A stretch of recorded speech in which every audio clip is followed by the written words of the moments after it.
মা বোনদেরকে দৃষ্টি আকর্ষণ করে বলছি, আপনারা যে যেখানে থাকেন না কেন নিজ দায়িত্বে পানি নিয়ে আসুন। দিল্লি পাকের জন্য পানি সংকট দেখা দিচ্ছে। আপনারা যে যেখানে থাকেন না কেন অতি সত্তর নিজ নিজ দায়িত্বে পানি নিয়ে আসুন। মালদা গ্রামের মা বোনদেরকে দৃষ্টি আকর্ষণ করে অতি সত্তর দিল্লি পাকের জন্য আমরা যে ব্যবস্থাপনা নিয়েছি প্রায় 30 থেকে 40 মণ চাউল, 40-50 মণ দুধ, 10 মণ গুড়, 20 বস্তা চিনি। তারপরেও যদি এই তবরও আমাদের শর্ট করে তাহলে আমরা খাওয়ানোর জন্য আরও ব্যবস্থা গ্রহণ করব। ইনশাল্লাহ যাতে মানুষ চিনি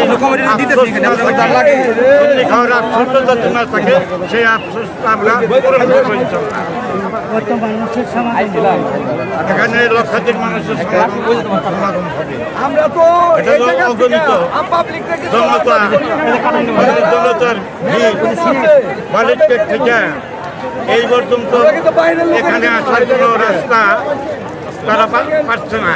এবং এইদিকে নবগ্রাম থেকে বাটুলমুড়ি এই যে প্রচুর দিকে রাস্তা জাম, গোটালম্বে অরণ্য, কাজে লক্ষাধিক মানুষ তো স্বাভাবিকই হবে। আপনারা যে খাওয়াচ্ছেন যে চাল ডাল এগুলো মানে এগুলো কিছুটা হলো ভক্তবৃন্দদের মানব এবং কিছুটা আমাদের ভোট আমাদের ক্রয় করতে হয়।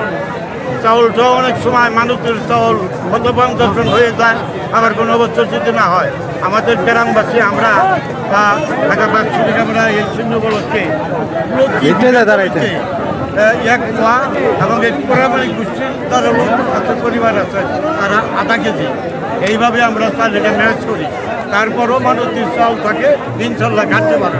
কি খাওয়ান, রান্না করেন কি? রান্না শুধু সিন্নি তবে খাদ্যের